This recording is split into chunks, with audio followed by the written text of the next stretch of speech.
بسم اللہ الرحمن الرحیم۔ بہت ہی سمجھداری کے ساتھ، معاملہ فہمی کے ساتھ ہمیں ملک خدا داد پاکستان عزیز ہے، اور میں اپنے ذاکرین اور علماء و خطباء سے بھی گزارش کروں گا کہ احتیاط، سمجھداری، ضابطہ اخلاق، ممبر کی زبان، مجلس کا ادب،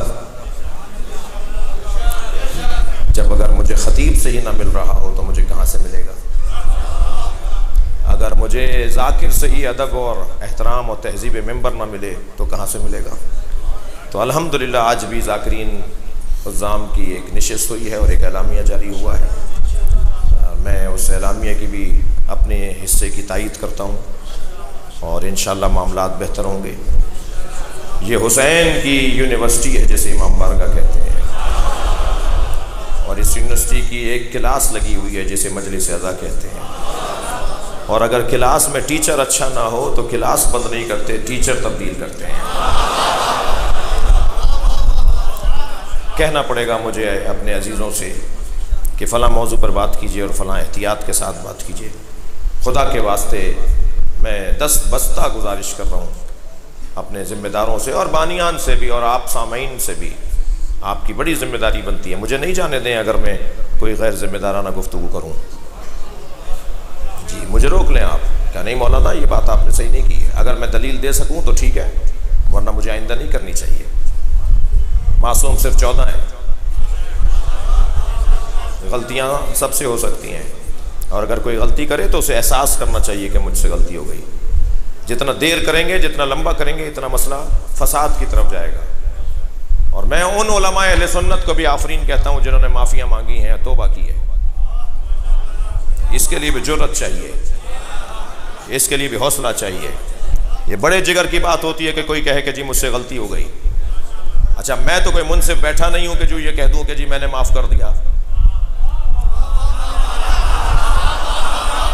مگر میں یہ تو کہہ سکتا ہوں نا کہ یہ جرأت کی بات ہے، یہ حوصلے کی بات ہے کہ کوئی کہہ دے کہ جی مجھ سے غلطی ہو گئی ہے۔ سیکھنا چاہیے، اچھی چیزوں کو لینا چاہیے۔ اگر کوئی ہمارے ہاں سے غلطی اور کوتاہی کا شکار ہے، اسے ماننا چاہیے، کہنا چاہیے مجھ سے غلطی ہو گئی، میں تکرار نہیں کروں گا۔ ایک بات کی تکرار سبب بنتا ہے۔ دیکھیں گناہان صغیرہ اگر تکرار سے ہوں تو وہ کبیرہ بن جاتے ہیں، تو اسے روکنا ہی ایک باری ہے۔ اور انشاءاللہ معاملات ٹھیک ہیں، سب کی توجہ ہو گئی ہے۔ رہ گئی ان لوگوں کی بات جو تکفیری ٹولہ ہے۔ میں بات اہل سنت کی کر رہا ہوں، میں ان کی نہیں کر رہا جنہیں سنی بھی سنی نہیں مانتے۔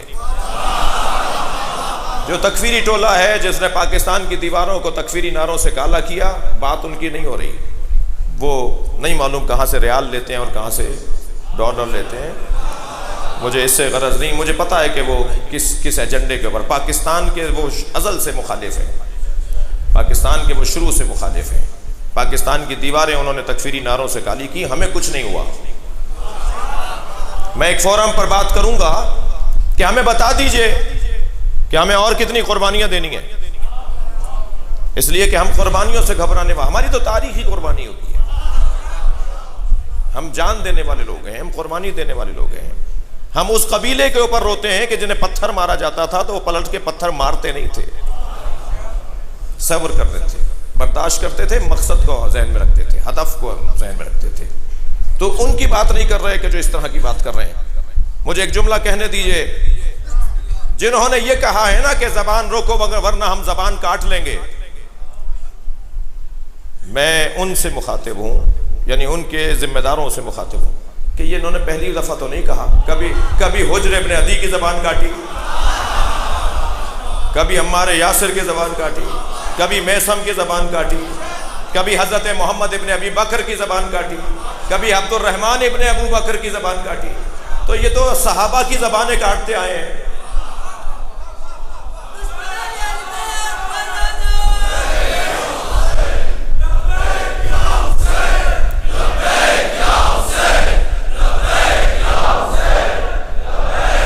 ہم اس قبیلے سے تعلق رکھتے ہیں، زبان کٹ کے بھی پورا وجود علی علی پکارتا ہے۔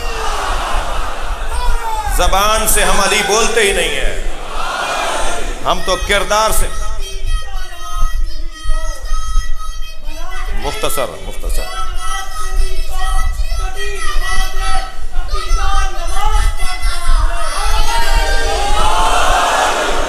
زبان سے علی علی کہنے کے قائل نہیں ہیں، صرف ہم پورے وجود سے علی پکارنے کے قائل ہیں۔ لہذا زبان کے کٹنے سے مولا کا ذکر بند نہیں ہوگا۔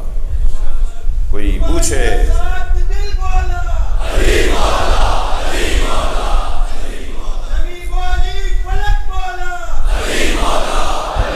مجھے معاف کیجیے گا، میں آج اپنے مضمون پر یہ تمہید میں گزر گئی آج کی مجلس، کل سے بات اور آگے بہتر ہوگی، اور بس اتنا کہہ کے آگے بڑھوں گا کہ ہمت حوصلے کے ساتھ وطن کی محبت کو ذہن میں رکھتے ہوئے، پاکستان کی سالمیت کو ذہن میں رکھتے ہوئے کسی بھی سازش کا ہم شکار نہیں ہوں گے۔ اور ایام عزا کو ایام عزا کہتے ہی اس لیے ہیں، عزا لغت میں، عربی زبان میں لغت میں عزا یعنی صبر،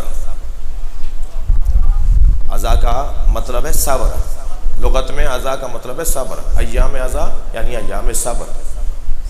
یہ جو ہم رو رہے ہوتے ہیں یہ صبر کا مظاہرہ کر رہے ہوتے ہیں، ورنہ بدلہ لینے والا روتا نہیں ہے، مارنے والا روتا نہیں ہے۔ جو مارنا نہیں چاہتا، بدلہ نہیں لینا چاہتا، وہ اپنا غصہ کہاں نکالے؟ حضرت مختار فرماتے ہیں حسین پہ اتنا رو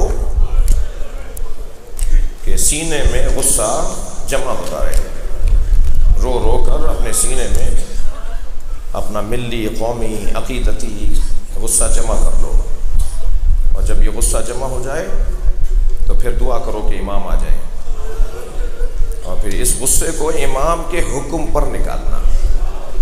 جب امام کہیں کہ اب یہ کرو تو پھر یہ غصہ وہاں نکلے گا۔ ہم ایام عزا میں ہیں، ایام صبر میں ہیں۔ کہیں دنیا میں دکھائیں کہ اتنا بڑا مجمع امام بارگاہ پورا ہے، اس وقت باہر لوگ بیٹھے ہوئے ہیں، بیویاں بیٹھی ہوئی ہیں، امام بارگاہ کے باہر موجود ہیں، کہیں اتنا بڑا مجمع دنیا میں اس لیے جمع ہوتا ہو کہ وہ رونے جا رہا ہے، رونے کے لیے جمع ہوتا ہے۔ کہاں جا رہے ہیں؟ وہ مجلس میں جا رہے ہیں۔ کون پڑھ رہا ہے؟ مثلاً شہنشاہ حسین نقوی پڑھ، کہنے لگے وہ فضائل تو بس میں ایسے ہی سن لیتا ہوں ان کے، لیکن وہ مصائب پڑھ لیتے ہیں۔ یعنی فضائل میں آپ کو مجھ سے اختلاف ہو سکتا ہے، مگر سب کا اتفاق ایک بات پر ہے کہ ہم رونے آئے ہیں، ہماری آنکھوں میں آنسو آ جائیں اور یہ ہمارے ٹپکتے ہوئے آنسو رومال زہرا میں جگہ پا جائے۔ بڑی قسمت ہے عزاداروں رونے والوں کی، بڑی قسمت ہے۔ علامہ نقل نے یہ جملے دہرائے، محدث بھی تھے، راوی بھی تھے، مرجع بھی تھے، مجتہد بھی تھے۔